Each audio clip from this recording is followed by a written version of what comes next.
ചില പ്രത്യേക സമുദായങ്ങൾ ഈ മുഖ്യമന്ത്രി പദമൊക്കെ കുത്തകയാക്കി വെച്ചുകൊണ്ട് പോകുന്നൊരു ദുരവസ്ഥയാണ് കേരളത്തിലുള്ളത്. ഇപ്പോഴും ആ രൂപത്തിലുള്ള ചർച്ചകളും മറ്റുമാണ് നടക്കുന്നത്.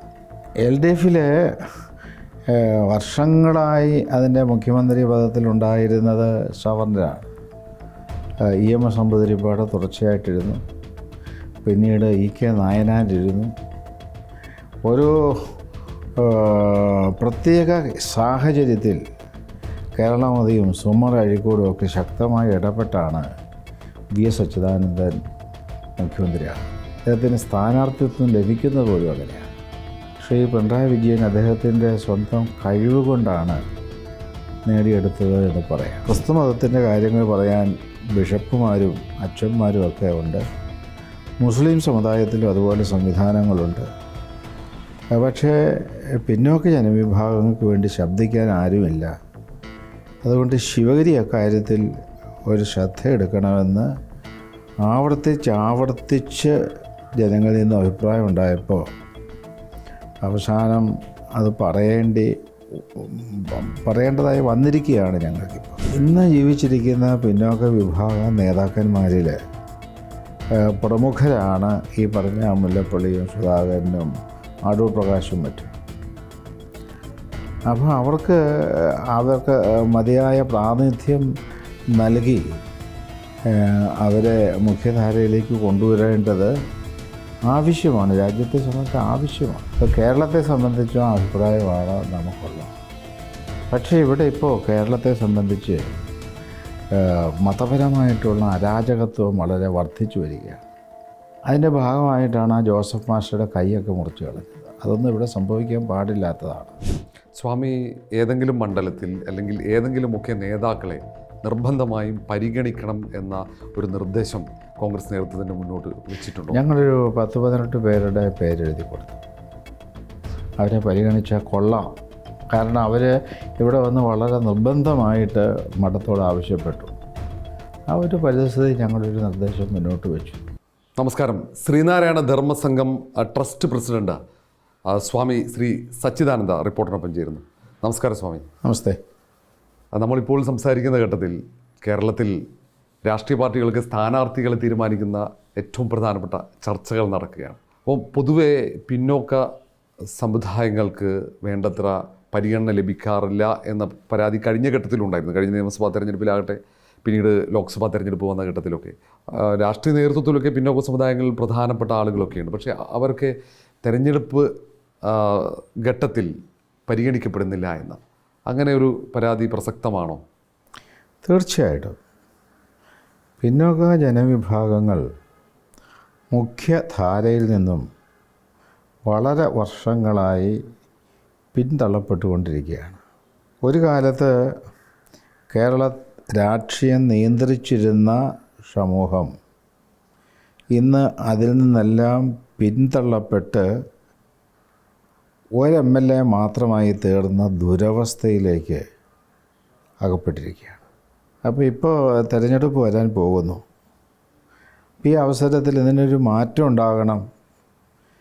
ശിവഗിരിയിൽ ധാരാളം ഭക്തന്മാർ, പ്രവർത്തകന്മാർ വന്നിട്ട് ക്രിസ്തുമതത്തിൻ്റെ കാര്യങ്ങൾ പറയാൻ ബിഷപ്പുമാരും അച്ഛന്മാരും ഒക്കെ ഉണ്ട്.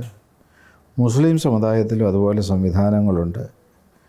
പക്ഷേ പിന്നോക്ക ജനവിഭാഗങ്ങൾക്ക് വേണ്ടി ശബ്ദിക്കാൻ ആരുമില്ല. അതുകൊണ്ട് ശിവഗിരി അക്കാര്യത്തിൽ ഒരു ശ്രദ്ധ എടുക്കണമെന്ന് ആവർത്തിച്ച് ജനങ്ങളിൽ നിന്ന് അഭിപ്രായം ഉണ്ടായപ്പോൾ അവസാനം അത് പറയേണ്ടതായി വന്നിരിക്കുകയാണ് ഞങ്ങൾക്കിപ്പോൾ. സ്വാമി, ഇപ്പോൾ രാഹുൽ ഗാന്ധി ഏറ്റവും ഒടുവിൽ ശിവഗിരിയിൽ സന്ദർശനം നടത്തി. ഒരുമിച്ച് ഗാന്ധിജിയും ശ്രീനാരായണ ഗുരുവും ഒന്നിച്ച ആ സംഗമത്തിൻ്റെ വാർഷികവും നടത്തി. അപ്പോൾ ആ ഘട്ടത്തിൽ എന്തെങ്കിലും കാര്യങ്ങൾ ഈ രാഹുൽ ഗാന്ധിയുമായി തെരഞ്ഞെടുപ്പ് സംബന്ധിച്ച കാര്യങ്ങൾ ചർച്ച ചെയ്യുകയോ അങ്ങനെ എന്തെങ്കിലും നിർദ്ദേശങ്ങൾ മുന്നോട്ട് വയ്ക്കുകയോ ചെയ്തിട്ടുണ്ടോ? രാഹുൽ ഗാന്ധി വന്ന അവസരത്തിൽ ഞാനാണ് ആ യോഗത്തിൽ അധ്യക്ഷത വഹിച്ചത്. എൻ്റെ അധ്യക്ഷ പ്രസംഗത്തിൽ മഹാത്മാഗാന്ധിയും ഗുരുദേവനും തമ്മിൽ നടന്ന കൂടിക്കാഴ്ചയിലെ പ്രധാനപ്പെട്ട വശങ്ങൾ ഞാൻ പ്രസംഗത്തിൽ സൂചിപ്പിച്ചിരുന്നു. ഗുരുവിനോട് ചോദിക്കുന്നുണ്ട് ഗാന്ധി, അപ്പോൾ അതിന് ഗുരു നൽകുന്ന ഉത്തരം മറ്റ് ജനസമൂഹങ്ങളെപ്പോലെ വളരുവാനും വികസിക്കാനും ഈ അധസ്ഥിത പിന്നോക്ക ദളിത് വിഭാഗത്തിനും അവസരമുണ്ടാക്കണം, അതിനാവശ്യമായ സഹായങ്ങൾ അവർക്ക് ചെയ്തു കൊടുക്കണം എന്ന് ഗുരു മഹാത്മാഗാന്ധിയോട് പറയുന്നുണ്ട്. ഈ കാര്യം ഞാൻ ആ സമ്മേളന വേദിയിൽ വെച്ച് പറഞ്ഞു. നമ്മളുടെ വേണുഗോപാലും മറ്റും രാജീവ് ഗാന്ധിക്ക് അത് പ്രത്യേകമായി പറഞ്ഞു കൊടുക്കുകയും ചെയ്തു. അതിനുശേഷം അടുത്ത ദിവസം രാഹുൽ ഗാന്ധി ശിവഗിരിയിലെത്തി. ആ അവസരത്തിൽ ഞങ്ങളൊരു നിവേദനം സമർപ്പിച്ചു. ആ നിവേദനം കേരളത്തിലുള്ള അധസ്ഥിത പിന്നോക്ക ജനവിഭാഗങ്ങൾക്ക് വേണ്ടിയുള്ള ഒരു നിവേദനമാണ്. ഈഴവ സമുദായത്തിന് വേണ്ടിയുള്ളതല്ല. ഈഴവരും ധീവരും വിശ്വകർമ്മജരും അതുപോലെ എഴുത്തച്ഛൻ മറ്റു പല സമുദായങ്ങളുണ്ട്. പട്ടികജാതി പട്ടികവർഗ സമൂഹങ്ങളുണ്ട്. ഇവർക്കൊന്നും ഭരണതലത്തിൽ മതിയായ പ്രാതിനിധ്യം ഉണ്ടാകുന്നില്ല. ഈ തെരഞ്ഞെടുപ്പ് സ്ഥാനാർത്ഥി നിർണയമാണ്. ഇപ്പോൾ പ്രധാനപ്പെട്ട രാഷ്ട്രീയ പാർട്ടികൾ, ഉദാഹരണത്തിന് കോൺഗ്രസിൽ കെ സുധാകരൻ സ്ഥാനാർത്ഥിത്വം നൽകുന്നില്ല. അത് വലിയ ചർച്ചയാകുന്നു, കോൺഗ്രസിനകത്ത് വിവാദമാകുന്നു. മുല്ലപ്പള്ളി രാമചന്ദ്രൻ മത്സരിക്കുമെന്ന് പറഞ്ഞ മണ്ഡലത്തിൽ പിന്നീട് പട്ടിക ഏതാണ്ട് അന്തിമ തീരുമാനത്തിൽ എത്തുമ്പോൾ മുല്ലപ്പള്ളി രാമചന്ദ്രനില്ല. അടൂർ പ്രകാശ് സന്നദ്ധത അറിയിക്കുന്നു, പക്ഷേ അടൂർ പ്രകാശില്ല. അങ്ങനെ ഏതെങ്കിലും തരത്തിൽ ഈ പിന്നോക്ക വിഭാഗത്തെ മാറ്റി നിർത്തുന്ന ഒരു പ്രവണത കോൺഗ്രസിൽ ബോധപൂർവം ഉണ്ടോ? ഇന്ന് ജീവിച്ചിരിക്കുന്ന പിന്നോക്ക വിഭാഗ നേതാക്കന്മാരിൽ പ്രമുഖരാണ് ഈ പറഞ്ഞ മുല്ലപ്പള്ളിയും സുധാകരനും അടൂർ പ്രകാശും മറ്റും. അപ്പോൾ അവർക്ക് മതിയായ പ്രാതിനിധ്യം നൽകി അവരെ മുഖ്യധാരയിലേക്ക് കൊണ്ടുവരേണ്ടത് ആവശ്യമാണ്, രാജ്യത്തെ സംബന്ധിച്ച് ആവശ്യമാണ്. ഈ കോൺഗ്രസിൽ ആർ ശങ്കർ ആദ്യത്തെയും അവസാനത്തെയും പിന്നോക്ക വിഭാഗത്തിലെ ഒരു പ്രതിനിധി മുഖ്യമന്ത്രി പദത്തിലെത്തുന്നു. പിന്നീട് അങ്ങോട്ട് അതുപോലെ ഒരു പരിഗണന പിന്നോക്ക വിഭാഗത്തിന് ലഭിച്ചില്ല എന്ന് തോന്നലുണ്ടോ? തീർച്ചയായിട്ടും. ആർ ശങ്കർ 62 വർഷം മുമ്പാണ് മുഖ്യമന്ത്രിയായിരുന്നത്. എന്നിട്ട് അദ്ദേഹം പ്രതിനിധാനം ചെയ്യുന്ന കോൺഗ്രസ് പാർട്ടി തന്നെ അവിശ്വാസ പ്രമേയം കൊണ്ടുവന്നാണ് അദ്ദേഹത്തെ പുറത്താക്കുന്നത്. അതിനുശേഷം പിന്നീട് പല നേതാക്കന്മാരും ഉയർന്നു വന്നു. ശക്തനായ MK രാഘവനുണ്ടായിരുന്നു, KK വിശ്വനാഥനുണ്ടായിരുന്നു. അദ്ദേഹം ഗുജറാത്ത് ഗവർണറായിപ്പോയി. അദ്ദേഹത്തെയൊക്കെ തീർച്ചയായിട്ടും കേരളത്തിൻ്റെ മുഖ്യമന്ത്രിയാക്കാൻ പറ്റിയ ആളുകളായിരുന്നു. പിന്നീട് വയലാർ രവിയും വക്കം പുരുഷോത്തമൻ്റെയൊക്കെ പേര് കാലത്ത് ഉയർന്നു കേട്ടിരുന്നു മുഖ്യമന്ത്രി പദത്തിലേക്ക്. പക്ഷെ അവരെ ആരും പരിഗണിക്കാതെ പിന്തള്ളപ്പെട്ടു പോയി. ഈ 62 വർഷക്കാലം ചില പ്രത്യേക സമുദായങ്ങൾ ഈ മുഖ്യമന്ത്രി പദമൊക്കെ കുത്തകയാക്കി വെച്ചുകൊണ്ട് പോകുന്നൊരു ദുരവസ്ഥയാണ് കേരളത്തിലുള്ളത്. ഇപ്പോഴും ആ രൂപത്തിലുള്ള ചർച്ചകളും മറ്റുമാണ് നടക്കുന്നത്. അപ്പം CPM ഇപ്പോൾ തുടർച്ചയായി 2 തവണ മുഖ്യമന്ത്രി പദത്തിൽ പിണറായി വിജയൻ. LDFും സമാന നിലപാടാണോ പിന്നോക്ക വിഭാഗത്തോട് സ്വീകരിക്കുന്നത്? LDFിൽ വർഷങ്ങളായി അതിൻ്റെ മുഖ്യമന്ത്രി പദത്തിലുണ്ടായിരുന്നത് സവർണരാണ്. EMS നമ്പൂതിരിപ്പാട് തുടർച്ചയായിട്ടിരുന്നു. പിന്നീട് EK നായനാരിരുന്നു. ഒരു പ്രത്യേക സാഹചര്യത്തിൽ കേരളമതിയും സുമർ അഴീക്കോടും ഒക്കെ ശക്തമായി ഇടപെട്ടാണ് VS അച്യുതാനന്ദൻ മുഖ്യമന്ത്രിയാകുന്നത്. അദ്ദേഹത്തിന് സ്ഥാനാർത്ഥിത്വം ലഭിക്കുന്നത് പോലും അങ്ങനെയാണ്. അദ്ദേഹം മുഖ്യമന്ത്രിയായതിനു ശേഷം പിന്നീട് ശ്രീ പിണറായി വിജയൻ അദ്ദേഹത്തിൻ്റെ സ്വന്തം കഴിവ് കൊണ്ടാണ് നേടിയെടുത്തത് എന്ന് പറയാം. അദ്ദേഹം 2 പ്രാവശ്യം മുഖ്യമന്ത്രിയായിരുന്നു. അതിൻ്റേതായിട്ടുള്ള ഒരു പുരോഗതി പിന്നോക്ക ജനവിഭാഗങ്ങൾക്ക് ലഭിച്ചിട്ടുമുണ്ട്. മുഖ്യമന്ത്രി പിണറായി വിജയൻ തുടർച്ചയായി 2 ടേം മുഖ്യമന്ത്രി പദത്തിലിരിക്കുന്നു. LDF മന്ത്രിസഭ മുന്നോട്ട് പോകുമ്പോൾ ആ പിന്നോക്ക വിഭാഗങ്ങളെ എത്രത്തോളം പരിഗണന ലഭിച്ചിട്ടുണ്ട്? അല്ലെങ്കിൽ നേരത്തെ ഉണ്ടായിരുന്ന സാഹചര്യം തന്നെയാണോ ഇപ്പോഴും പിന്നോക്ക വിഭാഗങ്ങൾ അനുഭവിക്കുന്നത്? പിന്നോക്ക സമുദായം ഇപ്പോൾ അയ്യങ്കാളിയുടെ പേരിൽ ആ VJT ഹാള് നാമകരണം ചെയ്തു. അതൊരു നല്ല കാര്യമാണ്. ശ്രീനാരായണ ഗുരുവിൻ്റെ പേരിൽ ഒരു ഓപ്പൺ യൂണിവേഴ്സിറ്റി തുടങ്ങി. ശിവഗിരി തന്നെ പിന്നെ കൺവെൻഷൻ സെൻറ്റർ, അരുവിപ്പുറ ചെമ്പഴന്തിയിൽ ഒരു ഓഡിറ്റോറിയം, ഇതിനൊക്കെ ഗവൺമെൻറ്റിൻ്റെ സഹായം ഉണ്ടായി. പക്ഷേ ഈ ഗവൺമെൻറ് 10% സാമ്പത്തിക സംവരണം അടിച്ചേൽപ്പിച്ചു. അത് മാത്രമല്ല, ഇന്നത്തെ ഈ മന്ത്രിസഭയിൽ ആകെ 10-20 പേരല്ലേ ഉള്ളൂ. അതിലൊരു സമുദായത്തിൽപ്പെട്ടവരാണ് 10 പേര്. അത് നീതീകരിക്കാവുന്നതാണ്. എന്തുകൊണ്ട് മറ്റ് അധസ്ഥിത പിന്നോക്ക ജനവിഭാഗങ്ങൾ പരിഗണിക്കപ്പെടുന്നില്ല? ഈ ചോദ്യം പലപ്പോഴായി പൊതുസമൂഹത്തിൽ നിന്നും ഉയരുന്നു. അവിടെ മറ്റു പല തരത്തിൽ സർക്കാരിൻ്റെ പല ആനുകൂല്യങ്ങൾ ലഭിക്കുന്നതിലടക്കം പിന്നോക്ക വിഭാഗത്തിന് വേണ്ടത്ര പരിഗണനയില്ല എന്ന ഒക്കെയുള്ള പരാതികളുണ്ട്. ഈ കാര്യങ്ങളൊക്കെ സർക്കാരിന് മുന്നിൽ ഉന്നയിക്കാറുണ്ടോ? മുഖ്യമന്ത്രിയുടെ മുന്നിലോ അല്ലെങ്കിൽ പ്രധാനപ്പെട്ട ഈ ഭരണാധികാരികളുടെ മുന്നിൽ ഉന്നയിക്കാറുണ്ടോ? വാസ്തവത്തിൽ അതൊക്കെ സാമൂഹ്യ വിഷയങ്ങളായതുകൊണ്ട് ശിവഗിരി പ്രത്യേകമായ നിവേദനമോ മറ്റോ കാര്യങ്ങളോ അതിൽ കൊടുക്കാറില്ല. ഞങ്ങളത് ശ്രദ്ധിക്കാറുണ്ട് എന്ന് മാത്രമേ ഉള്ളൂ. ഞാൻ ഒരിക്കൽ പറഞ്ഞു, ഇപ്പോഴും പറയുന്നു, കേരളത്തിലെ ഭരണസിരാകേന്ദ്രം ഒരു തമ്പുരാൻകോട്ടയാണ്. ആ തമ്പുരാൻകോട്ടയ്ക്കുള്ളിൽ തമ്പുരാക്കന്മാരുമാണ് അരുളുന്നത്. ഈ അധസ്ഥിത പിന്നോക്ക ജനവിഭാഗങ്ങളിൽ നിന്നും ഭരണത്തിൻ്റെ യഥാർത്ഥ സിരാകേന്ദ്രങ്ങളിലേക്ക് ഇപ്പോൾ ചീഫ് സെക്രട്ടറിമാരായിട്ട് എത്ര അധസ്ഥിതർ വന്നു. ഇപ്പോൾ കേരളത്തിൽ ഒരു പുലയ സ്ത്രീ മുഖ്യമന്ത്രിയാകണമെങ്കിൽ എത്ര കാലം കഴിയണം? അവിടെ വടക്കേ ഇന്ത്യയിൽ UP-യിൽ മായാവതി 3-4 പ്രാവശ്യം മുഖ്യമന്ത്രിയായില്ലേ? കേരളത്തിന് വലിയ രാഷ്ട്രീയ പ്രബുദ്ധത ഉണ്ടായി എന്നാണ് പറയുന്നത്. നമ്മുടെ അടിയന്തരാവസ്ഥ വന്നപ്പോൾ വടക്കേ ഇന്ത്യയിലൊക്കെ അടിയന്തരാവസ്ഥ പ്രഖ്യാപിച്ച രാഷ്ട്രീയ പാർട്ടിയെ തൂത്തെറിഞ്ഞു. പക്ഷെ കേരളം നിലനിർത്തി. ഇപ്പോൾ എന്ത് രാഷ്ട്രീയ പ്രബുദ്ധതയുണ്ട് കേരളത്തിന്? അതുമാത്രമല്ല, വിശ്വപൗരനാണ് KR നാരായണൻ. ജവഹർലാൽ നെഹ്റു പോലും അംഗീകരിച്ച വ്യക്തിയാണ്.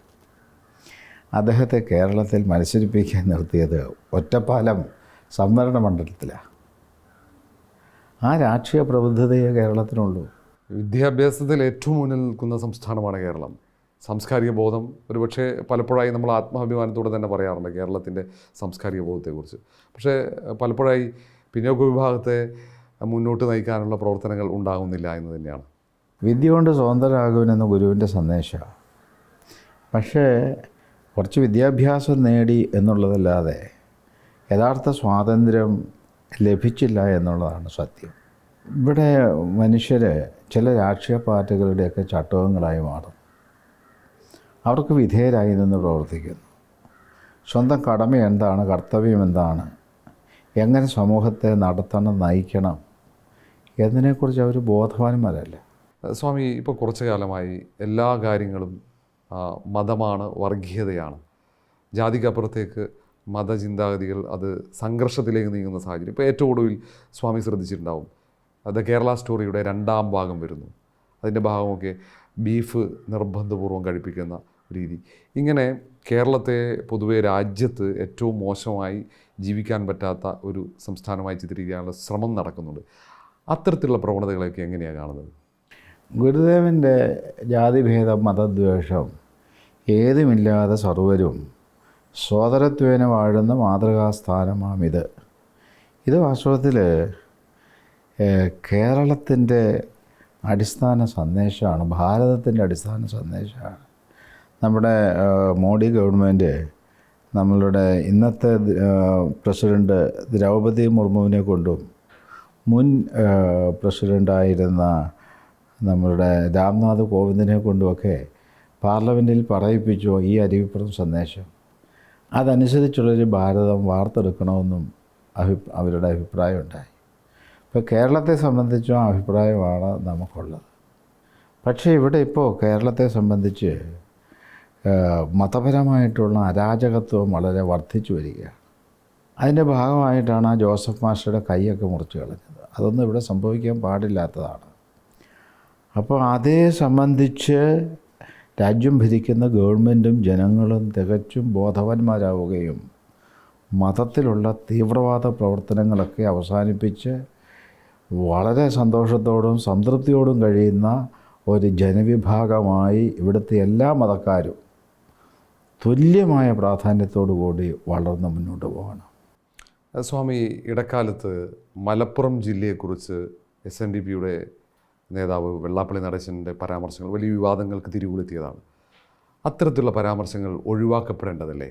അല്ല, വെള്ളാപ്പള്ളിയുടെ ജീവിതത്തെ സംബന്ധിച്ച് അവിടെയുള്ള SNDP യൂണിയനുകൾ, SNDP ശാഖകൾ, അതൊക്കെ വെള്ളാപ്പള്ളി നടത്തി വരുന്നതായിരുന്നല്ലോ. അപ്പോൾ അവർക്കൊക്കെ ഉണ്ടായ അനുഭവങ്ങളുടെ തലത്തിലായിരിക്കാം വെള്ളാപ്പള്ളി അങ്ങനെയുള്ള അഭിപ്രായങ്ങൾ പറഞ്ഞത്. അത് പൊതുവേദിയിൽ അവതരിപ്പിച്ച് കൂടുതൽ ചർച്ചകൾ വരുത്താതെ അതൊക്കെ അതിനാവശ്യമായ പരിവർത്തനങ്ങൾ, പരിഷ്കാരങ്ങൾ സൃഷ്ടിക്കുന്നതിനാവശ്യമായ കർമ്മപരിപാടികളാണ് ഒരുക്കേണ്ടത്. പൊതുജനങ്ങളുടെ മധ്യത്തിൽ ഇങ്ങനെയുള്ള കാര്യങ്ങളൊക്കെ അവതരിപ്പിച്ച് ഒരു വിവാദം ഉണ്ടാക്കുന്ന ഒരിക്കലും ശരിയല്ല. ഈ ശ്രീനാരായണ ഗുരുവിൻ്റെ സന്ദേശങ്ങൾ അല്ല ഈ SNDP വെള്ളാപ്പള്ളിയുടെ നേതൃത്വത്തിൽ പ്രചരിപ്പിക്കുന്നത് എന്ന തോന്നലുണ്ടോ? ഗുരുദേവൻ എല്ലാവിധമായ ഭേദചിന്തകൾക്കും എതിരായിരുന്നു. ജാതിയുടെ, മതത്തിൻ്റെ, ദേശത്തിൻ്റെ, വിഭാഗീയ ചിന്താഗതിയുടെ എല്ലാം ചിന്താഗതിക്ക് അതീതമായിരുന്നു. തുല്യമായ സാമൂഹ്യ നീതി ശ്രീനാരായണ പ്രസ്ഥാനം പ്രതിനിധാനം ചെയ്യുന്ന സമുദായങ്ങൾക്ക് ലഭിക്കുകയും വേണം. പക്ഷെ ഒരു കാലത്ത് അവർ ജാതി പറഞ്ഞ് അവകാശങ്ങൾ നേടിയെടുക്കാൻ ശ്രമിച്ചിട്ടില്ല. ഇപ്പോൾ അവകാശം നേടിയെടുക്കാൻ ജാതി പറയണം എന്നാണ് അതിൻ്റെ നേതൃത്വത്തിലുള്ളവർ പറയുന്നത്. ആ അഭിപ്രായം ഞങ്ങൾക്കില്ല. ജാതി പറയാതെ, വിഭാഗീയത സൃഷ്ടിക്കാതെ, അതെല്ലാം മുള്ളിനെ മുള്ളുകൊണ്ടെടുക്കണം എന്ന് പറയുന്ന മാതിരി വളരെ ശ്രദ്ധയോടുകൂടി നിർവഹിച്ചാണ് മുന്നോട്ട് പോകേണ്ടത്. ഗുരുവിൻ്റെ സന്ദേശത്തിന് യാതൊരു വിധമായിട്ടുള്ള ഒരു പോറലും സൃഷ്ടിക്കാത്ത രൂപത്തിൽ വേണം അവകാശങ്ങൾ ചോദിച്ചു വാങ്ങാൻ. സ്വാമി, ഇടക്കാലത്ത് ഒരു സാമുദായിക ഐക്യത്തിൻ്റെ ചർച്ച കേരളത്തിലുണ്ടായി. അങ്ങനെ ഒരു സാമുദായിക ഐക്യത്തിൻ്റെ പ്രസക്തി ഇപ്പോഴും ഇല്ലേ കേരളത്തിൽ? എനിക്ക് എൻ്റെ വ്യക്തിഗതമായ കാഴ്ചപ്പാട്, കേരളത്തിലെ ചില മതങ്ങൾ രാഷ്ട്രീയ കക്ഷികളായി തന്നെയാണ് നിലകൊള്ളുന്നത്.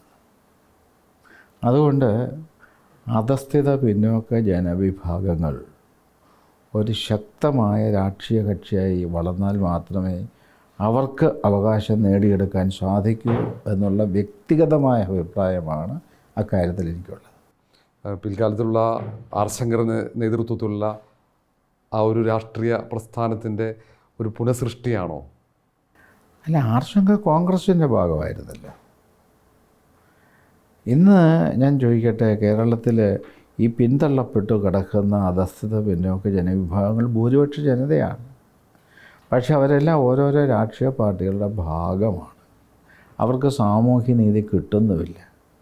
പിന്നെ സാമൂഹ്യനീതി കിട്ടുവാൻ എന്ത് വേണം? അവർ സംഘടിച്ച് ശക്തരാകണം എന്ന ഗുരുവിൻ്റെ ഉപദേശം പ്രാവർത്തികമാക്കുകയാണ് ചെയ്യേണ്ടത്. ഏതെങ്കിലും ഒരു രാഷ്ട്രീയ പ്രസ്ഥാനം ഈ പിന്നോക്ക വിഭാഗങ്ങൾക്ക് വേണ്ടി രൂപപ്പെടണമെന്നാണോ? അങ്ങനെ രൂപപ്പെടുന്നത് നല്ലതാണ്, ഇപ്പോൾ പ്രസക്തമാണ്. ഇപ്പം കാരണം കേരളത്തിലെ മതപ്രസ്ഥാനങ്ങൾ രാഷ്ട്രീയ പ്രസ്ഥാനങ്ങളായി നിലകൊള്ളുകയാണ്. അപ്പോൾ ആ ഒരു സാഹചര്യത്തിൽ അവർക്ക് ഈ പിന്നോക്ക ജനവിഭാഗങ്ങൾക്കും രാഷ്ട്രീയ പ്രസ്ഥാനം ഉണ്ടാകുന്നതാണ് നല്ലത്. ശിവഗിരി മഠത്തിന് എന്താണ് ആ കാര്യത്തിൽ മുൻകൈ എടുക്കാനുള്ളത്? ശിവഗിരി മഠം അങ്ങനെയുള്ള കാര്യങ്ങളിൽ നേരിട്ട് ഇടപെടാറില്ല. ഞാനൊരു വ്യക്തി എന്നുള്ള നിലയിൽ എൻ്റെ അഭിപ്രായം പ്രകടിപ്പിച്ചു എന്ന് മാത്രമേ ഉള്ളൂ. ശിവഗിരി മഠം അങ്ങനെ രാഷ്ട്രീയപരമായിട്ടുള്ള കാര്യങ്ങളിൽ ഇടപെട്ട് രാഷ്ട്രീയ പാർട്ടി ഉണ്ടാക്കാനോ ആ രൂപത്തിൽ ചർച്ച ചെയ്യാനോ ചിന്തിക്കാനോ ശിവഗിരി മഠത്തിന് താല്പര്യമില്ല. ശിവഗിരി മഠം ശ്രീനാരായണ ഗുരുദേവൻ്റെ ദർശനത്തിൽ ഊന്നി നിന്നുകൊണ്ട് ആധ്യാത്മികതയെ അടിസ്ഥാനമാക്കി പ്രവർത്തിക്കുന്നു. അതോടൊപ്പം ജനസമൂഹത്തിൻ്റെ ഭൗതിക സാമൂഹിക രംഗങ്ങളിലുള്ള പുരോഗതിക്ക് വേണ്ടിയും ശിവഗിരി മഠം നിലകൊള്ളും. ഈ SNDP ട്രസ്റ്റിൻ്റെ പദവിയിൽ നിന്നും വെള്ളാപ്പള്ളി നടേശനെ നീക്കം ചെയ്യാനുള്ള ഒരു തീരുമാനം കോടതി എടുക്കുകയാണ്. ആ കോടതിയുടെ തീരുമാനത്തെ എങ്ങനെയാണ് വിലയിരുത്തുന്നത്? വാസ്തവത്തിൽ അദ്ദേഹം ദീർഘകാലം പ്രസ്ഥാനത്തിൻ്റെ നേതാവായിട്ടിരിക്കുകയാണ്. ആ നേതാവായിട്ടിരിക്കുന്ന അദ്ദേഹത്തിൻ്റെ പ്രസ്ഥാനത്തെ സംബന്ധിച്ചുള്ള വലിയ സങ്കല്പങ്ങളൊക്കെ ഏതാണ്ട് തീർന്നിരിക്കുക. ആ പ്രസ്ഥാനത്തിന് വളർച്ചയും പുരോഗതിയും ഒക്കെ ഉണ്ടാകണമെങ്കിൽ പുതിയ കാഴ്ചപ്പാടുള്ള ആളുകൾ നേതൃത്വത്തേക്ക് വരേണ്ടത്, പ്രത്യേകിച്ച് യുവജനങ്ങൾ നേതൃത്വത്തേക്ക് വരേണ്ടത് കാലഘട്ടത്തിന് അനിവാര്യമാണ്. അതിനപ്പുറത്തേക്ക് പല ഘട്ടങ്ങളിലും SNDP നയിക്കുന്ന വെള്ളാപ്പള്ളി നടേശനെതിരെ ഗുരുതരമായ സാമ്പത്തിക ആരോപണങ്ങളൊക്കെ ഉയർന്നതാണ്. പലതരത്തിൽ അത്തരം ആരോപണങ്ങൾ പല കോണുകളിൽ നിന്നും ഉയരുമ്പോൾ അവരെ നിശബ്ദരാക്കാനുള്ള ശ്രമങ്ങൾ ഉണ്ടാകുന്നു എന്ന പരാതിയുമുണ്ട്. അത്തരത്തിലുള്ള ആക്ഷേപങ്ങളൊക്കെ എങ്ങനെ നിരീക്ഷിക്കാറുണ്ട്? ഞാൻ അതിനുള്ള അതിൻ്റെ ആഭ്യന്തര കാര്യത്തിലേക്ക് കടന്നു ചെന്ന് ഒരഭിപ്രായം പറയാൻ നിൽക്കുന്നില്ല. കാരണം SNDP യോഗത്തിൻ്റെ കണക്ക് എങ്ങനെയാണെന്നോ അത് ആഡിറ്റ് ചെയ്യുന്നുണ്ടോ ചർച്ച ചെയ്യുന്നതെന്നോ എനിക്ക് നേരിട്ടറിയാൻ സാധിച്ചിട്ടില്ല. പക്ഷേ ജനങ്ങളിടയിൽ അതിനെ സംബന്ധിച്ച് വലിയ ചർച്ചകൾ നടക്കുന്നുണ്ട്. ഇവിടെ വന്ന് ആളുകൾ പല രീതിയിലുള്ള പരാതികളൊക്കെ പറയുന്നുണ്ട്. അതിൻ്റെ അടിസ്ഥാനത്തിലാണ് ഇപ്പോൾ കോടതി വിധി വന്നിരിക്കുന്നതെന്ന് കാണാൻ കഴിയും. സ്വാമി ശ്രീനാരായണ പ്രസ്ഥാനങ്ങൾ അവരുടെ പ്രവർത്തനം കുറച്ചുകൂടി സുതാര്യമാകേണ്ടതല്ലേ? തീർച്ചയായിട്ടും. കേരളത്തിൻ്റെ ഏറ്റവും വലിയ നവോത്ഥാന പ്രസ്ഥാനമാണ് SNDP യോഗം. ഇന്ത്യൻ നാഷണൽ കോൺഗ്രസ് കഴിഞ്ഞാൽ ഏറ്റവും പഴക്കം ചെന്ന സംഘടന, ഏറ്റവും കൂടുതൽ അംഗങ്ങളുള്ള സംഘടന.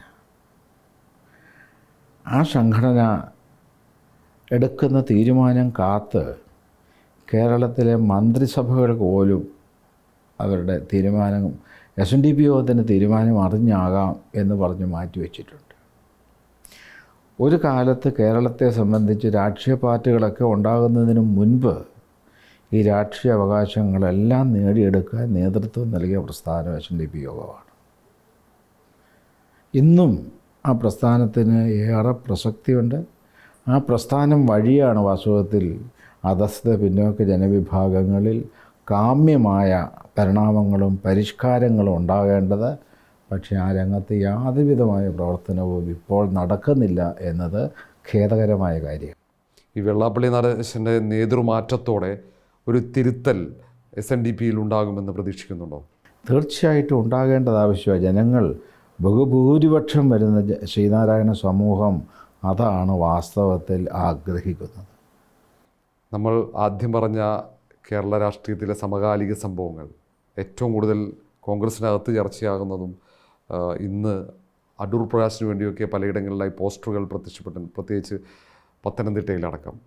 ശിവഗിരി ആവശ്യപ്പെട്ടിട്ടും അടൂർ പ്രകാശിനെ പരിഗണിച്ചില്ല എന്ന പരാതിയാണ് ആ പോസ്റ്ററുകൾ. എങ്ങനെയാണ് കാണുന്നത് അത്തരം പ്രതികരണങ്ങളൊക്കെ? ശിവഗിരി നമ്മളുടെ രാഹുൽ ഗാന്ധി ഇവിടെ വന്നപ്പോൾ ഞങ്ങൾ നിവേദനം സമർപ്പിച്ചു. ആ നിവേദനപ്രകാരം തീരുമാനങ്ങൾ കൈക്കൊള്ളണമെന്ന് അദ്ദേഹം പാർട്ടിയുടെ നേതൃത്വത്തിന് നിർദ്ദേശം നൽകിയതായിട്ടാണ് മനസ്സിലാക്കാൻ സാധിച്ചത്. അത് പത്രങ്ങളിൽ വാർത്തയായിട്ട് വന്നു. തീർച്ചയായും നേതാവിൻ്റെ നിർദ്ദേശം അണികൾ, ഈ കേരള സംസ്ഥാനത്തിൻ്റെ നേതാക്കന്മാർ അണികളാണല്ലോ, അവർ അംഗീകരിക്കും, ഉൾക്കൊള്ളും, നടപ്പിലാക്കും എന്ന് തന്നെയാണ് ഞങ്ങൾ പ്രതീക്ഷിക്കുന്നത്, പ്രത്യാശിക്കുന്നത്. സ്വാമി ഏതെങ്കിലും മണ്ഡലത്തിൽ അല്ലെങ്കിൽ ഏതെങ്കിലുമൊക്കെ നേതാക്കളെ നിർബന്ധമായും പരിഗണിക്കണം എന്ന ഒരു നിർദ്ദേശം കോൺഗ്രസ് നേതൃത്വത്തിൻ്റെ മുന്നോട്ട് വെച്ചിട്ടുണ്ടോ? ഞങ്ങളൊരു 10-18 പേരുടെ പേരെഴുതി കൊടുത്തു. അവരെ പരിഗണിച്ചാൽ കൊള്ളാം. കാരണം അവർ ഇവിടെ വന്ന് വളരെ നിർബന്ധമായിട്ട് മഠത്തോട് ആവശ്യപ്പെട്ടു. ആ ഒരു പരിസ്ഥിതി ഞങ്ങളൊരു നിർദ്ദേശം മുന്നോട്ട് വെച്ചു. അതിൽ കുറേ പേരെയെങ്കിലും പരിഗണിക്കുമെന്നുള്ള ഒരു വിശ്വാസമാണ് ഞങ്ങൾക്കുള്ളത്. കഴിഞ്ഞ തവണ ഏതാണ്ട് 19 സീറ്റുകളിലാണ് കോൺഗ്രസ് പിന്നോക്ക വിഭാഗത്തെ പരിഗണിച്ചത്. ഈ തവണ പുറത്തു വരുന്ന വിവരങ്ങളനുസരിച്ച് പ്രധാനപ്പെട്ട മുഖങ്ങളില്ല, പലയിടത്തും പലരെയും പരിഗണിക്കപ്പെടുന്നു എന്നതാണ്.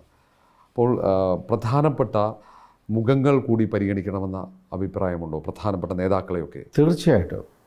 ഇപ്പോൾ ഉള്ള ആളുകളിൽ തന്നെ അങ്ങനെയുള്ള മുഖങ്ങളെ പരിഗണിച്ച് വളർത്തിയെടുത്തില്ലെങ്കിൽ നാളെ ഈ സമൂഹത്തിൽ നിന്ന് നേതാക്കന്മാരില്ലാതെ വരും. അത് പാർട്ടിയെ സംബന്ധിച്ച് പാർട്ടിയുടെ പരാജയത്തിന് നിദാനമായി തീരും. കേരളത്തിലെ കോൺഗ്രസിൻ്റെ നേതാക്കൾ ഈ ഘട്ടത്തിൽ, ഈ ചർച്ചകളോടൊക്കെ നടക്കുന്ന ഘട്ടത്തിൽ സ്വാമിയുമായി ബന്ധപ്പെടുകയോ അല്ലെങ്കിൽ അങ്ങനെ പരിഗണിക്കും എന്ന ഏതെങ്കിലും തരത്തിൽ പറഞ്ഞിട്ടുണ്ടോ? കോൺഗ്രസ് പാർട്ടിയുടെ പ്രധാനപ്പെട്ട നേതാക്കന്മാരൊക്കെ ബന്ധപ്പെട്ടിട്ടുണ്ട്. ഈ നിർദ്ദേശം പരിഗണിക്കുമെന്ന് തന്നെ അവർ പറഞ്ഞ് ഉറപ്പ് വന്നിട്ടുമുണ്ട്.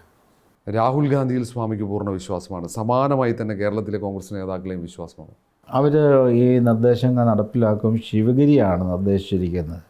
അതിനോട് അനുഭാവപൂർവമായ നിലപാട് പുലർത്തുമെന്നുള്ള വിശ്വാസമാണ് ഞങ്ങൾക്കുള്ളത്. ഈ MP-മാർ മത്സരിക്കേണ്ടതില്ല എന്ന നിലപാടെടുക്കുമ്പോഴാണ് കെ സുധാകരൻ അവസരം നിഷേധിക്കപ്പെടുന്നത്. എങ്ങനെയാണ് അതിനെ കാണുന്നത്? അതൊക്കെ രാഷ്ട്രീയമാണ്. അത് അവർ കൈകാര്യം ചെയ്യേണ്ട സബ്ജക്റ്റാണ്. അതിനെക്കുറിച്ച് എനിക്കൊന്നും പറയാനില്ല. സുധാകരൻ പാർട്ടിയിലെ ഏറ്റവും സീനിയറായ നേതാവാണ്. അദ്ദേഹത്തിൻ്റെ ആഗ്രഹം പരിഗണിക്കുന്നത് നല്ലതായിരിക്കും എന്നുള്ള അഭിപ്രായമാണ് എനിക്കുള്ളത്. LDF നേതൃത്വം തെരഞ്ഞെടുപ്പിൽ ഈ തവണ വീണ്ടും മുഖ്യമന്ത്രിയായി പിണറായി വിജയൻ, അല്ലെങ്കിൽ പിണറായി വിജയൻ തെരഞ്ഞെടുപ്പിനെ നയിക്കുമെന്നാണ് പറയുന്നത്. അപ്പം പിന്നോക്ക വിഭാഗത്തിലെ ഒരാൾ കഴിഞ്ഞ തെരഞ്ഞെടുപ്പ് ഘട്ടത്തിലൊക്കെ പിണറായി വിജയനെ തെങ്ങുകയറ്റക്കാരനായി ചിത്രീകരിക്കുന്ന ഒരു സാഹചര്യം ഉണ്ടായിരുന്നു. അത് കൃത്യമായി തെരഞ്ഞെടുപ്പിൽ പ്രതിഫലിച്ചു, അനുകൂലമായി പ്രതിഫലിച്ചു എന്ന വിലയിരുത്തലും ഉണ്ടായിട്ടുണ്ട്. വീണ്ടും മൂന്നാമത് പിണറായി വിജയൻ തെരഞ്ഞെടുപ്പിനെ നയിക്കുമ്പോൾ ആ രാഷ്ട്രീയത്തെ എങ്ങനെയാണ് വിലയിരുത്തുന്നത്? ഇപ്പം മൂന്ന് മുന്നണികൾ തമ്മിലുള്ള മത്സരമാണല്ലോ. ആ മുന്നണികളിൽ ഏത് മുന്നണിയാണ് ജയിക്കുന്നത് അതിൽ നിന്നുമുള്ള നേതൃത്വം നൽകുന്നയാളാണ് മുഖ്യമന്ത്രിയായിട്ട് വരുന്നത്. അപ്പോൾ LDFിനെ സംബന്ധിച്ച് നയിക്കുന്നത് ശ്രീ പിണറായി വിജയനാണ്. അപ്പോൾ ആ മുന്നണി ജയിച്ചു വന്നാൽ സ്വാഭാവികമായിട്ടും പിണറായി വിജയൻ തന്നെ മുഖ്യമന്ത്രിയാകും. പക്ഷേ കോൺഗ്രസ് അധികാരത്തിലെത്തുമ്പോൾ അങ്ങനെ ദളിത് പിന്നോക്ക വിഭാഗത്തിലെ ഒരാൾ മുഖ്യമന്ത്രി പദത്തിലെത്തുമെന്ന് പ്രതീക്ഷിക്കുന്നുണ്ടോ? അതാണല്ലോ നമ്മുടെ ചർച്ചാ വിഷയം. പിന്നോക്ക ജനവിഭാഗത്തിൽപ്പെട്ട ആളുകൾ അതിൻ്റെ നേതൃനിരയിൽ കാണുന്നില്ല. അതിന് മാറ്റം ഉണ്ടാകണം. സ്വാമി, കഴിഞ്ഞ റായ്പൂരിലെ കോൺഗ്രസിൻ്റെ പ്ലീനറിയിൽ എടുത്ത പ്രധാനപ്പെട്ട രാഷ്ട്രീയ പ്രമേയങ്ങളിലൊന്ന് ദളിത് രാഷ്ട്രീയം ഉയർത്തുക എന്നത്. ദളിത് പിന്നോക്ക വിഭാഗങ്ങളിലെ നേതാക്കളെ കൂടുതൽ പദവികൾ നൽകണമെന്ന ഒരു നിർദ്ദേശം കൂടി ഉണ്ടായിരുന്നു. അങ്ങനെ ഒരു നിർദ്ദേശം വെച്ച് ഏതാണ്ട് വർഷങ്ങൾ പിന്നിടുകയാണ്. അതൊന്നും പൂർണ്ണമായും പ്രാവർത്തികമായതായി കാണുന്നുമില്ല. അത്തരം ദളിത് രാഷ്ട്രീയം കോൺഗ്രസ് വീണ്ടും, അല്ലെങ്കിൽ പിന്നോക്ക രാഷ്ട്രീയം വീണ്ടും ഉയർത്തണം എന്ന ഒരു അഭിപ്രായമുണ്ടോ? തീർച്ചയായും. ഇപ്പം ദേശീയ തലത്തിൽ ദളിത് വിഭാഗങ്ങളിൽപ്പെട്ട ആളുകൾ കോൺഗ്രസിൻ്റെ പ്രസിഡൻറ്റുമാരായിട്ട് പോലും വന്നിട്ടുണ്ട്. കേരളത്തിൽ അത് സംഭവിച്ചിട്ടില്ല. ഇപ്പോൾ കേരളത്തിൽ കഴിഞ്ഞ ഇടയ്ക്ക് പത്രത്തിൽ വാർത്ത വന്നിരുന്നു. കൊടുക്കുന്നിൽ സുരേഷിന് കേരളത്തിൻ്റെ കോൺഗ്രസിൻ്റെ അധ്യക്ഷനാകണമെന്നുള്ള ആഗ്രഹം അദ്ദേഹം പ്രകടിപ്പിക്കുകയും ചെയ്തു. സംഭാഷണത്തിനിടയിൽ അദ്ദേഹം തുറന്ന കാര്യം എന്നോട് പറയുകയും ചെയ്തു. തീർച്ചയായും അദ്ദേഹത്തെ പോലുള്ള ആളുകളെ പരിഗണിക്കണമെന്ന് തന്നെയാണ് എൻ്റെ കാഴ്ച. എന്തുകൊണ്ടാണ് ബോധപൂർവം അങ്ങനെ അവഗണിക്കുന്നതായിട്ടൊക്കെ തോന്നുന്നുണ്ടോ? വിവേകാനന്ദ സ്വാമി ഭാരത ഒട്ടാകെ സഞ്ചരിച്ചിട്ട് കേരളത്തെ നോക്കിയാണ് ഭ്രാന്താലയം എന്ന് പറഞ്ഞത്. കേരളത്തിലെ കുടിലുകളിൽ ഭ്രാന്തന്മാർ തിങ്ങിപ്പാർക്കുന്നു. പട്ടിയും പൂച്ചയും നിർബാധം സഞ്ചരിക്കുന്ന വഴിയിൽ കൂടി ജാതിയുടെ പേരിൽ അയിത്തജാതിക്കാർക്ക് നടക്കാൻ പാടില്ല. ആ ജാതീയത, പുറമെയുള്ള ജാതീയത ഏതാണ്ട് നീങ്ങി. പക്ഷേ ആ ജാതീയത ഉള്ളിൽ ഇപ്പോൾ ശക്തമായി നിലനിൽക്കുകയാണ്. അതുമാത്രമല്ല, ജാതീയത വർദ്ധിച്ചു വരുന്നതായിട്ട് എനിക്ക് പലപ്പോഴും തോന്നുന്നുണ്ട്. കാരണം കൊച്ചു കുട്ടികൾ പോലും അവരുടെ പേരിനോടൊപ്പം ജാതി പേര് എഴുതുന്ന ഒരു അധപ്പതനം കേരളത്തിലുണ്ടായിരിക്കുന്നു. പണ്ട് മന്നത്ത് പത്മനാഭൻ വാല് മുറിച്ച് കളഞ്ഞു. AK ഗോപാലൻ നമ്പ്യാർ എടുത്തു കളഞ്ഞു, വാല് മുറിച്ച് കളഞ്ഞു. അങ്ങനെ നിരവധി പേർ വാല് മുറിച്ച് കളയുന്നൊരു സംസ്കാരമായിട്ട് കേരളത്തിൽ നിലനിന്നുവെങ്കിൽ ഇപ്പോൾ പുതിയ പുതിയ വാലുകൾ സൃഷ്ടിക്കുന്ന രൂപത്തിലേക്ക് കാര്യങ്ങൾ മാറിക്കൊണ്ടിരിക്കുന്നു. ഇത് അപകടമാണ് രാജ്യത്തെ സംബന്ധിച്ച്. ഇവിടെയാണ് ശ്രീനാരായണ ഗുരുദേവൻ്റെ ആശയങ്ങളുടെ പ്രസക്തിയും. തീർച്ചയായിട്ടും ഗുരു അരുളി ചെയ്തു നമ്മെ ഒരു അവതാരമായിട്ട് ആരെങ്കിലും കണക്കാക്കുന്നെങ്കിൽ അത് ജാതീയത ഇല്ലാതാക്കാൻ വന്ന അവതാരം എന്നുകൂടി പറയണം. ഇപ്പം ഞാനിവിടെ ഇരുന്ന് നിങ്ങളോടൊപ്പം സംസാരിക്കുന്നത് ജാതീയത ഇല്ലാതാക്കുന്നതിൻ്റെ ഭാഗമായിട്ടാണ്. തുല്യമായ സാമൂഹ്യനീതി കൈവന്നാൽ മാത്രമേ ജാതീയത ഇല്ലാതാവുകയുള്ളൂ. മറിച്ച് ഭരണപരമായിട്ടുള്ള കാര്യങ്ങളിൽ ചില പ്രത്യേക സമുദായങ്ങൾ മാത്രം നിലയുറപ്പിച്ചാൽ സാമൂഹ്യനീതി ഉണ്ടാകില്ല. അരക്ഷിതാവസ്ഥയായിരിക്കും ഇവിടെ ഉണ്ടാകുന്നത്. കാലം മാറിപ്പോയത് 21-ാം നൂറ്റാണ്ടാണ്. ഇനിയെങ്കിലും ഈ ജാതീയതയെ മുറുകെ പിടിക്കാതെ ജാതീയതയിൽ നിന്നും സ്വതന്ത്രമായി എല്ലാവരെയും തുല്യമായി കാണാനും സ്നേഹിക്കാനും കേരളീയ ജനത പഠിക്കണം എന്നാണ് എനിക്ക് പറയാനുള്ളത്. ശ്രീനാരായണ ഗുരുദേവൻ്റെ ആശയങ്ങളുടെ പ്രസക്തി വർദ്ധിക്കുകയാണ്. അപ്പം അങ്ങനെയുള്ള ഒരു സാമൂഹ്യ പശ്ചാത്തലം കേരളത്തിൽ ഉണ്ടാകുമെന്ന പ്രതീക്ഷയോടെ നമുക്ക് അവസാനിപ്പിക്കാം. നന്ദി. അങ്ങനെ ഉണ്ടാകുമെന്നുള്ള വിശ്വാസമാണ് എന്നിലുള്ളത്. നമസ്കാരം.